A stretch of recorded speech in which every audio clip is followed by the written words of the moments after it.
All right, welcome to The Explainer. Today, we're diving into the pretty incredible story of Arthesia. She's a young creator who took her background in AI and turned it into this massive personal brand, a real business. And along the way, had to navigate the pretty brutal side of being online. It's a story all about strategy, grit, and turning what you know into a real opportunity. So her story really breaks down into four main parts. We're going to start with her beginnings as this kind of unlikely creator.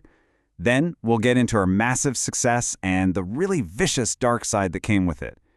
After that, we'll look at her whole relationship with AI itself. Is it a friend or a foe? And finally, we'll see how she pulled it all together to go from just being a creator to a full-blown CEO. So yeah, let's start at the very beginning.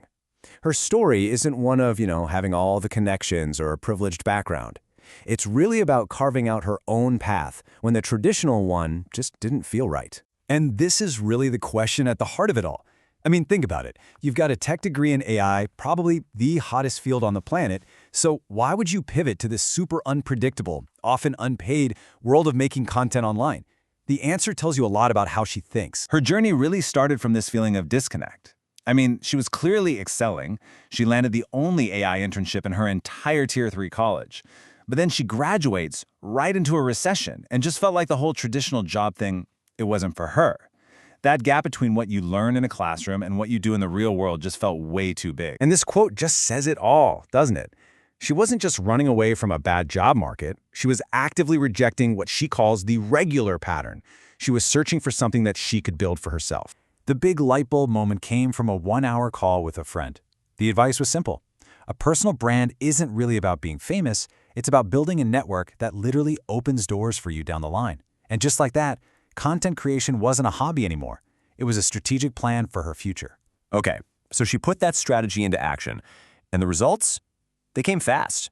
But as we're about to see, so did the problems. So her journey starts out pretty modestly.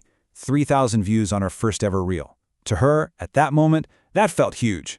It was that first little bit of proof that, hey, people are watching. This might actually work. But that first little spark didn't last. Her views quickly dropped down to 1,000, maybe 2,000. And the discouragement started to creep in. I mean, this is that moment where most creators just quit. They feel like they failed. But what she did next was totally different. Instead of just giving up, she got analytical. She literally sat down with a pen and paper and asked herself, what's my unique strength here? And the answer was staring her in the face: AI. So that led to a really smart pivot. She decided to build a whole new series around her expertise, and she started it with a hook that was basically irresistible. And this was it. The hook was so good because it was specific, it had a deadline, and it promised a ton of value. It wasn't just, hey, let's talk about AI. It was a mission. And the very first reel in this new series just exploded. She got 5,000 new followers in one day. That single strategic decision completely changed everything. Her page grew to over 120,000 followers. This wasn't just luck. It was analysis, it was strategy, and then it was execution. But with that kind of explosive growth came a really, really dark side. She got this message. A shocking confession from someone who said they liked her content, but was actively trying to get her page shut down by mass reporting it. This wasn't just criticism. This was straight-up sabotage. She also started to notice this really stark double standard. From what she saw, when a guy explains a technical topic, the feedback is usually pretty constructive.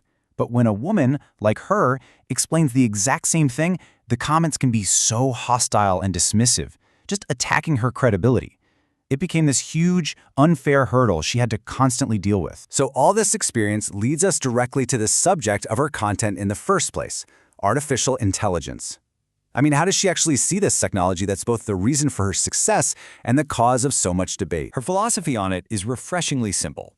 She doesn't see AI as some kind of monster that's coming for all of our jobs. No, she sees it as a powerful tool, kind of like a calculator.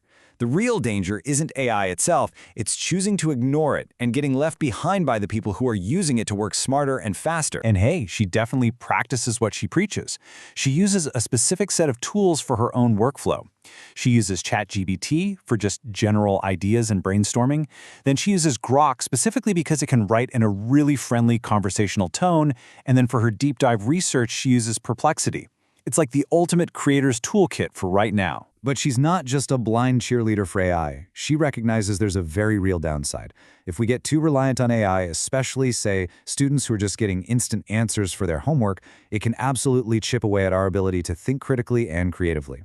The tool's powerful for sure, but you gotta have discipline to use it right. And this really highlights the whole double-edged sword of AI, right? On one hand, it can be a universal translator, connecting the entire world. But on the other hand, it can be a Trojan horse, using these fun little trends to quietly collect massive amounts of our personal data. So, where does all this lead? Well, in our final section, we get to see how Arthesia pulled off the final piece of her plan, turning her personal brand into a real, tangible business. Yeah, just a few weeks before her story was shared, she and two of her friends, all of them with AI backgrounds, launched their own startup. It's an AI agency called 3 Atoms. And you can tell, this was the goal all along. Using her platform was the launchpad for something way bigger. And what 3 Atoms does is really smart. They're built to help other people use AI. They create automation workflows, and they even build AI avatars for busy founders so they can create content without always having to be on camera. So they're building services and their own unique products. Her final piece of advice for anyone who's inspired by her story is, it's a bit of a warning. She says content creation is not a short-term game. You have to go in with a long-term vision, because the second you pause or take a step back, you lose all your momentum. And, as she puts it, you risk getting trampled. And that leaves us with this final thought, right? Arthesia's story shows that while AI can automate a ton of stuff and even replicate creative skills, it can't replicate that human will to just start something. It can't replicate the resilience you need to push through all the hate or the vision to build something totally new. The tools are here for everyone. They're more accessible than ever. But the choice to actually pick them up and create something, that's still on you.